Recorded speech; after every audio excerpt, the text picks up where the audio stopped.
Halo semuanya, perkenalkan nama saya Ferdian Rusin Bello, NIM 211262031. Di mata kuliah perencanaan pembelajaran, saya akan membahas tentang artikel yang saya buat.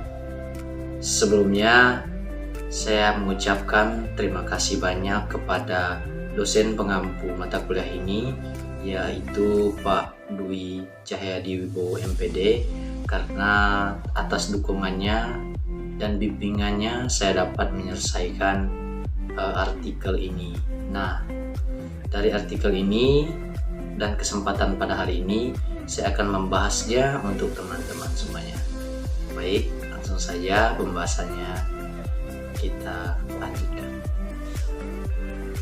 Nah, pada artikel kali ini saya akan membahas tentang judul artikelnya adalah Peluang dan Tantangan Perguruan Tinggi dalam Menghadapi Revolusi Digital di Era Society 5.0. Baik, langsung saja ke poin-poin materinya. Baik, sebelum kita membahas di poin materinya, kita harus mengetahui latar belakang pembahasan. Nah, latar belakang dari perkembangan industri Society 5.0 ini adalah seperti yang kita ketahui, munculnya di era pandemi COVID-19 telah turut mengklarisasi implementasi perguruan tinggi untuk bisa melakukan metode pembelajaran daring dengan dukungan berbagai skema dan dana hibah. Nah, dapat kita simpulkan bahwasanya perkembangan industri Society 5.0 ini diawali dan cikal bakalnya adalah pas COVID-19. Nah, di sini ada transformasi digital di Indonesia yang harus mampu melahirkan berbagai macam inovasi pembelajaran, baik dalam metode, strategi, dan lain sebagainya. Inovasi dalam berbagai bidang ilmu dan harus menimbulkan perubahan dalam masyarakat, khususnya global. Walaupun secara garis besar perkembangan teknologi dan perubahan zaman membawa kemajuan bagi negara kita sendiri, tetapi perlu digarisbawahi bahwa perubahan ini juga membawa dampak negatif industri terhadap masyarakat. Hal ini mendorong semua pihak untuk melakukan terobosan supaya tidak tertinggal dan mengalami dekadensi. Nah, selain ada sisi positif dari perkembangan industri, juga dapat disimpulkan bahwasanya berbagai macam sisi negatif juga dari adanya perkembangan industri Society 5.0 ini. Demikian pula dengan dunia pendidikan tinggi itu sendiri. Pada poin materi yang pertama atau bagian A, yaitu revolusi industri 5.0. Pengertiannya, revolusi industri 5.0 adalah merupakan perubahan model dari industri 4.0 itu sendiri dan merupakan kombinasi dari beberapa perkembangan teknologi terbaru, baik itu seperti sistem siberfisik, teknologi informasi, komunikasi, dan lain sebagainya. Nah, dapat kita simpulkan bahwasanya perkembangan industri ini 5.0 ini adalah perkembangan dari model industri 4.0 atau sebelum 5.0 ini. Nah, di situ industri 4.0 ini berevolusi, berkembang menjadi sebutan perkembangan industri 5.0. Istilah lainnya adalah mengupgrade sebuah revolusi. Di sini ada setelah pengertian perkembangan industri 5.0, ada karakteristik model. Ciri khas model 5.0 ini sendiri. Nah, karakteristik ini adalah perkembangan dari industri 4.0 merupakan kombinasi dari beberapa perkembangan teknologi terbaru seperti sistem siberfisik, teknologi informasi dan komunikasi, jaringan komunikasi, big data, dan cloud computing, pemodelan, virtualisasi, simulasi, serta peralatan yang dikembangkan untuk kemudahan interaksi manusia dengan komputer. Nah, sudah saya jelaskan tadi kaitannya karakteristik model ini dengan pengertian perkembangan industri 5.0 ini hampir-hampir sama, karena bahwasanya cikal bakal terbentuknya 5.0 ini adalah upgradean dari 4.0 itu sendiri. Nah, tujuannya di sini adalah untuk kemudahan interaksi manusia dengan komputer dengan segala komponennya tadi, baik itu perkembangan siberfisik, teknologi informasi, dan lain sebagainya. Baik, kita masuk ke poin yang berikutnya.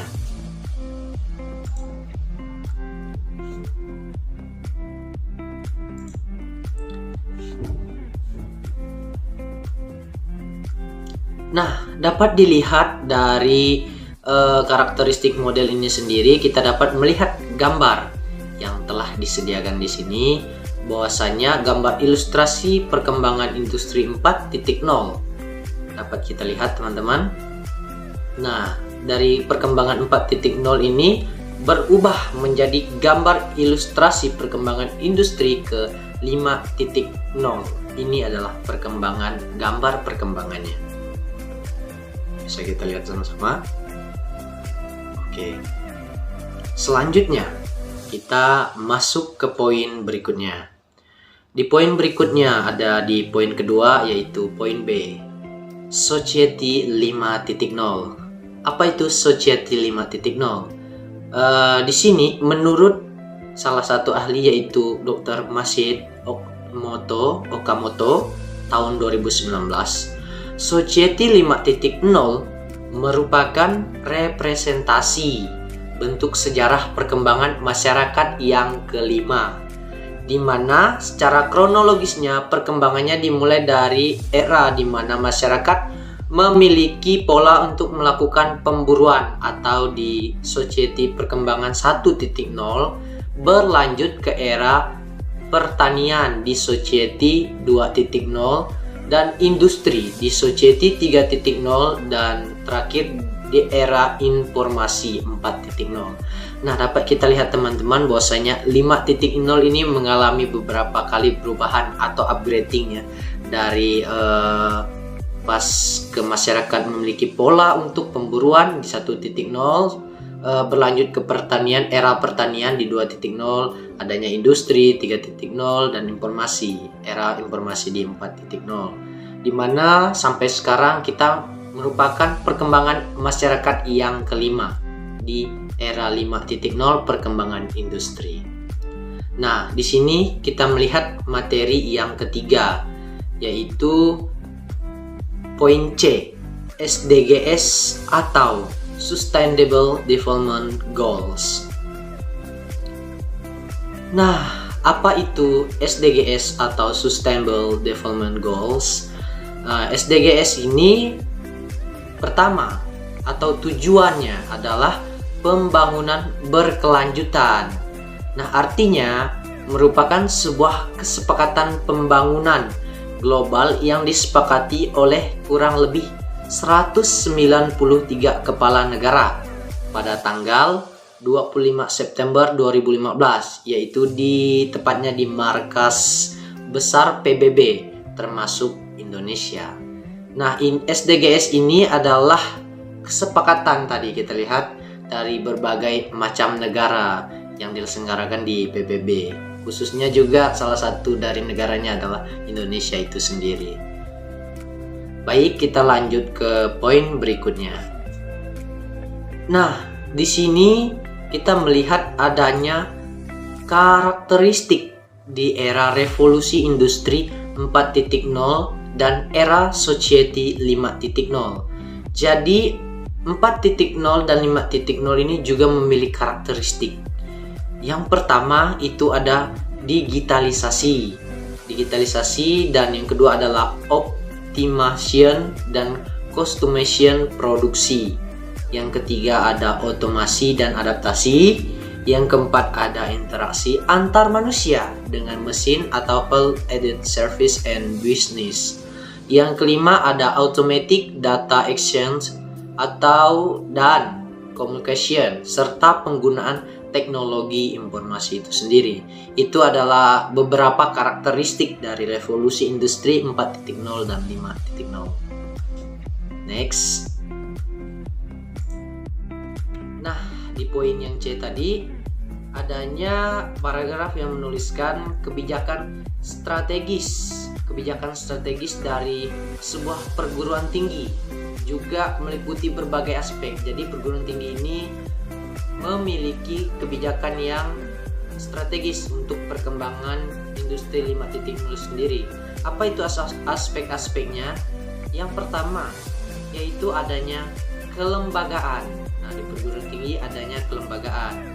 Yang kedua tentunya ada bidang studi. Yang ketiga kurikulumnya. Yang keempat sumber daya manusianya atau SDM itu sendiri. Yang kelima adanya pengembangan cyber university dan risbang hingga inovasi atau pembaharuan untuk perkembangan industri 5.0 itu sendiri. Nah, di poin yang C ini, untuk mencapai kebijakan strategis yang bagus dari berbagai aspek juga ada langkah utama yang harus dilakukan oleh perguruan tinggi. Yang pertama itu adalah memperbaiki pengelolaan data kampus. Di sini adanya perbaikan pengelolaan data kampus.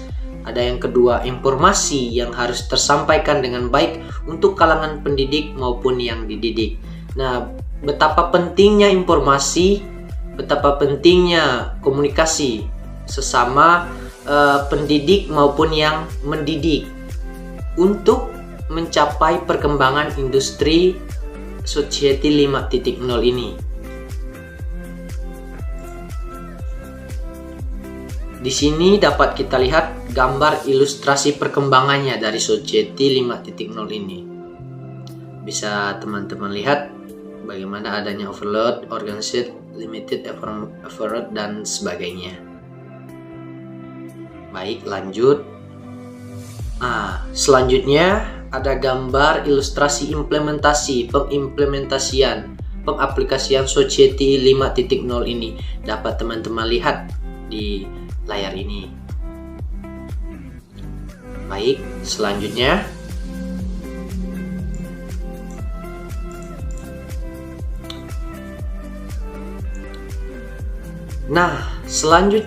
menurut Profesor Aris menyampaikan bahwasannya Society 5.0 ini merupakan a new humans yang menawarkan model baru untuk pemecahan persoalan solusi untuk mencapai SDGs tadi.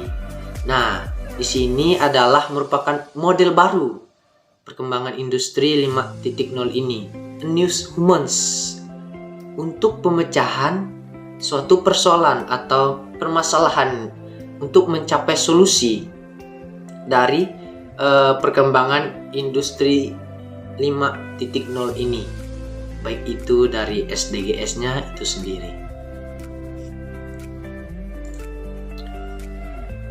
Selanjutnya, di poin ini mahasiswa di abad 21 itu harus dibekali dengan beberapa keahlian. Nah, untuk mencapai perkembangan perkembangan industri Society 5.0 ini harus adanya pembekalan terhadap mahasiswa di abad 21 ini. Apa itu perkembangannya? Yang pertama adalah literasi dasar. Kedua ada kompetensi. Yang ketiga ada karakter itu sendiri. Nah, bahwasanya mahasiswa itu harus mempunyai literaturnya dasarnya, dari mana dia mendapatkan mengetahui dan lain sebagainya tentang perkembangan industri 5.0 ini sendiri, di mana awal dia melakukan suatu langkah untuk tercapainya SDGs di Society 5.0 ini. Yang kedua, adanya kompetensi, adanya kemampuan dari mahasiswa ini. Kita harus membekali mahasiswa, baik itu mahasiswa dan sebagainya, untuk mencapai perkembangan dari Society 5.0 ini. Dan yang ketiga, karakter itu sendiri. Tidak luput dari kedua komponen di atas, karakter juga penting.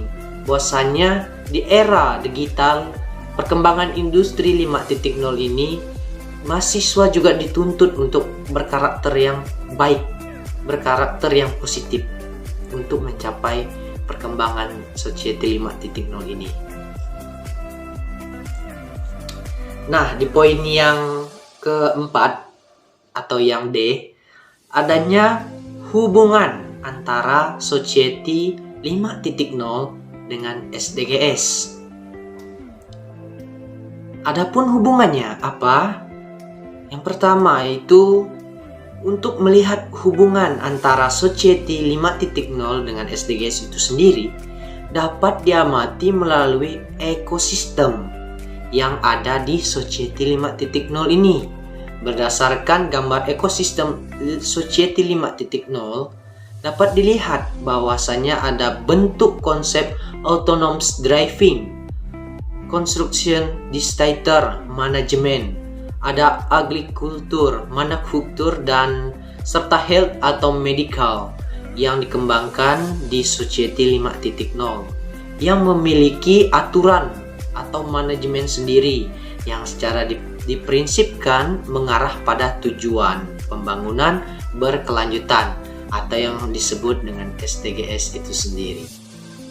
Nah, sebagai salah satu contohnya dapat kita lihat dari konsep sistem, salah satu konsep sistem perawatan medis yang terintegrasi nantinya untuk dapat dikolerasikan dengan tujuan SDGs atau pembangunan berkelanjutan yang ketiga, yaitu memastikan kehidupan yang sehat dan mendukung kesejahteraan bagi semua untuk semua usia.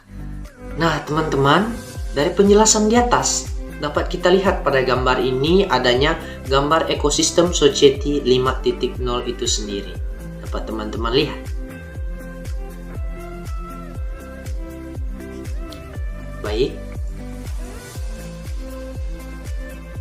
Baik, sekian pembahasan saya mengenai artikel yang telah saya buat mengenai peluang dan tantangan perguruan tinggi dalam menghadapi revolusi digital di era society 5.0. Saya mohon maaf sebesar-besarnya atas salah kata atau salah bahasa saya yang menyinggung teman-teman dan penyampaian saya yang mungkin kurang teman-teman pahami. Karena saya mempunyai kekurangan, yang sempurna hanyalah Tuhan. Sekian dari saya ucapkan terima kasih. Salam.